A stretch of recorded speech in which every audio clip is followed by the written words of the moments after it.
జై శ్రీమన్నారాయణ. అందరికీ నమస్కారం అండి. నేటి సమాజంలో పిల్లల ప్రవర్తన సరిగా లేకపోయి, క్రమశిక్షణ సరిగా లేకపోయి వాళ్ళ జీవితాలు నాశనం అయిపోయినప్పుడు నిందించవలసినది దానికి కారకులు తల్లిదండ్రులేనా అన్నటువంటి విషయాన్ని ఇప్పుడు మనం ఈ వీడియోలో తెలుసుకునే ప్రయత్నం చేద్దాము. చివరిదాకా వినండి, లైక్ చేయండి ప్రతి ఒక్కరు కూడా. స్కూల్కి వెళ్ళిన పిల్లలు ఇంటికి వచ్చేంత వరకు ఒకటే భయం. బయటకు వెళ్ళిన తర్వాత క్షేమంగా ఇంటికి వస్తారో లేదో అన్నటువంటి టెన్షన్. దొంగతనాలు, దోపిడీలు, ప్రమాదాలు, చాలా క్రూరమైనటువంటి ఆలోచనలు పెరిగిపోతున్నాయి. ప్రశాంతత ఎక్కడుందండి ఇప్పుడు ఈ నేటి సమాజంలో? డబ్బు కోసం, పదవుల కోసం పరుగులు తీస్తూ పరుగులు పెడుతూ ఉండడంతోనే మన విలువైనటువంటి కాలం అయిపోతుంది. అవునా? రోడ్డు మీద ప్రశాంతంగా నడిచే పరిస్థితే లేదు ఇప్పుడు. ఎందుకు అట్లాంటి పరిస్థితి వచ్చింది? అందువల్ల ప్రతి తల్లి మన బిడ్డలను మనం సరిగానే పెంచుతున్నామా అనేటటువంటి ప్రశ్న వేసుకోవాలమ్మా. ఖచ్చితంగా తల్లి యొక్క బుద్ధులే పిల్లల్లో ప్రతిబింబిస్తాయి. కనుక గర్భవతులుగా ఉన్న సమయంలోనే ప్రతి తల్లి కూడా పవిత్ర భావాలతో ఉండాలి, పవిత్రంగా జీవించాలి, పవిత్రతను అలవాటు చేసుకోవాలి. కానీ మన ఇతిహాస పురాణాలలో ప్రహ్లాదుని తల్లి అయిన లీలావతి గర్భవతిగా ఉండగా నారదుని ద్వారా భక్తి కథలు వినడంతో ప్రహ్లాదుడు పరమ భక్తుడు జన్మించాడు. ఇది అందరికీ తెలిసినటువంటి విషయమే. అభిమన్యుడు కూడా సుభద్రాదేవి గర్భంలో ఉండి పద్మవ్యూహము మొదలగు యుద్ధ సన్నివేశాలను నేర్చుకున్నాడని పురాణ గాథలే చెబుతున్నాయి, తెలుసు మనకి. అందుకే చిన్న వయసులోనే అంతటి ప్రావీణ్యుడు అయ్యాడని తెలుసుకున్నాగా.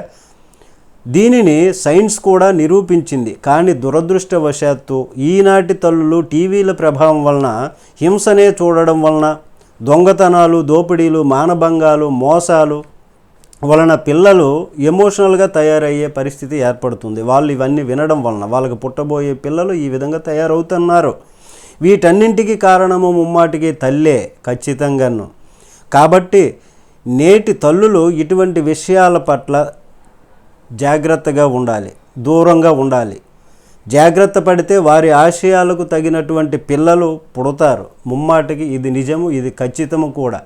కాబట్టి ప్రతి తల్లి కూడా దయచేసి భక్తి కథలను వినండి, భక్తి మార్గాన్ని ఆశ్రయించండి. గర్భవతులుగా ఉన్నటువంటి స్త్రీలు మరీ ఈ విధంగా ఉంటే వాళ్ళు ఉత్తములైనటువంటి పుత్రులు, పిల్లలు మనకి జన్మిస్తారు. కాబట్టి ప్రతి తల్లి ఇలా ఉండాలి. అలాగే దొంగతనం చేసిన ఒక వ్యక్తికి ఉరిశిక్ష వేస్తారు జడ్జి గారు. అప్పుడు ఉరిశిక్ష వేసేటప్పుడు జడ్జి గారు అడుగుతారు, నాయనా నీవు చెప్పవలసింది ఏమైనా ఉందా అని అడుగుతారు. అని అంటే అతను అంటాడు, నా తల్లిదండ్రులను కూడా నాతో పాటు జైలుకు పంపించండి అని అడుగుతాడు. అదేంటయ్యా తల్లిదండ్రులను పంపించమంటావు ఏంటి, ఎందుకు ఇలా అంటున్నావని జడ్జి గారు అడిగితే, సారు నేను చిన్నపిల్లాడిగా ఉన్నప్పుడు స్కూల్ నుండి ఒక పెన్సిల్ దొంగిలించాను, దొంగతనం చేస్తే ఇంటికి తెచ్చాను. దాన్ని నా తల్లిదండ్రులకు తెలుసు, కానీ వాళ్ళు ఏమీ నన్ను అనలేదు. అప్పుడు తరువాత పెన్ను దొంగతనం చేశాను, అది వాళ్ళకి తెలుసు, ఏమీ అనలేదు. తరువాత నేను స్కూల్ నుండి అలాగే ఇరుగు పొరుగు వాళ్ళ ఇంటల్లో కూడా దొంగతనం చేయడం ప్రారంభించాను.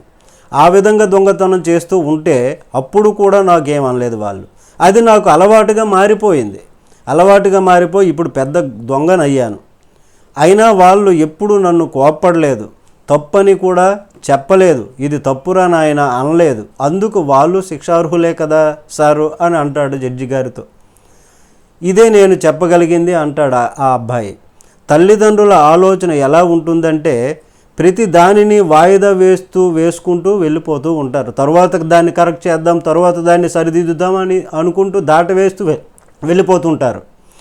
తప్పు వెంటనే సరిచేయాలండి. ముందు చిన్న తప్పు నుండి పెద్ద తప్పు చేసే వరకు ఉంటే ఇక వాళ్ళను ఎవరు కూడా సరిదిద్దలేరు. మొక్కై వంగనది మోనై వంగున అని మన పెద్దవాళ్ళు చెప్తారు కదా. మొక్కగానే దాన్ని వంచలేకపోతే మోనయ్యాక దాన్ని ఇంకేమైనా మనం చేయగలుగుతామా? దాన్ని కొట్టడం తప్ప. అప్పుడు నాశనమే కదా ఆ జీవితం. అలాగే పిల్లల జీవితాలు కూడా అలాగే అయిపోతాయి. కాబట్టి ఆ పెద్ద తప్పులు చేసేంత వరకు చిన్న తప్పుల్లోనే, పెద్ద తప్పులు చేయడానికి అవకాశం ఇవ్వకుండా చిన్న తప్పుల్లోనే వాళ్ళని నివారించి వాళ్ళని ముందుకు నడిపించి విజయాల వెంబడ వెళ్ళేటట్లు చేయాలి. వాళ్ళకి మంచి గుణాన్ని ఏర్పరచాలి. కాబట్టి ఇట్లాంటి ప్రవర్తన కలిగినటువంటి పిల్లలు ఉన్నారు అనుకుంటే అది తల్లిదండ్రుల బాధ్యతే. పూర్తిగా తల్లిని నిందించవలసిందే, అది తల్లిదండ్రులను నిందించవలసిందే. తల్లిదండ్రులే సరిగా వీళ్ళని ఉంచితే, సరిగా ముందే తప్పు చేస్తున్నప్పుడు పొరపాటు అని చెప్పగలిగితే ఇంతవరకు కూడా ఈ దొంగ చేసినటువంటి అబ్బాయి పరిస్థితి రాదు కదా, ఆ అబ్బాయికి అంత పరిస్థితి రాదు కదా. కాబట్టి దానికి తల్లిదండ్రులే కదా కారణం. కనుక తల్లిదండ్రులు పిల్లలకు చాయిస్ ఇవ్వాలి, కానీ ఆ చాయిస్ ఇచ్చేటప్పుడు అది కరెక్టా కాదా అని తెలుసుకోవాలి. తెలుసుకొని దాని మీద అబ్జర్వేషన్ చేసి పిల్లలను మంచి నడవడిక కలిగేలాగా, ప్రవర్తించేలాగా, మంచి గుణవంతులుగా ఉండేలాగా చేసేటటువంటి బాధ్యత ముఖ్యంగా తల్లిదండ్రులపైనే ఉంటుంది. జై శ్రీమన్నారాయణ.